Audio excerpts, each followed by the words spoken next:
कबूतरखाना बंदीच्या समर्थनार्थ मराठी एकीकरण समितीचं दादरमध्ये आंदोलन। पोलिसांनी आंदोलकांना घेतलं ताब्यात।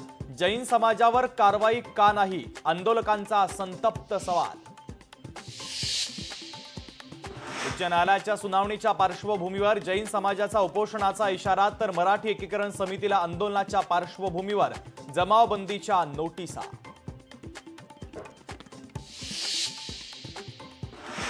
फडणवीसांनी मांस विक्रीचे फतवे मागे घ्यावे। मांस विक्रीच्या बंदीवरून खासदार संजय राऊत आक्रमक। बाजीराव पेशवेही मांसाहार करत होते, राऊतांचं वक्तव्य। स्वातंत्र्य दिनाच्या पार्श्वभूमीवर 15 ऑगस्टला कल्याण डोंबिवलीनंतर आता मालेगाव, नागपूर, अमरावती, छत्रपती संभाजीनगर महापालिकेकडून देखील मांस विक्री बंदचे आदेश। बीडीडीचा पुनर्विकासाच्या चावीवाटप कार्यक्रमामध्ये उद्या फडणवीस, शिंदे आणि आदित्य ठाकरे एकाच व्यासपीठावर।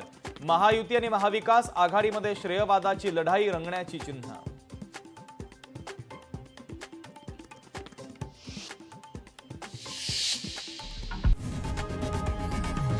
लोकशाही मराठी ऐका, पहा, जागरूक रहा।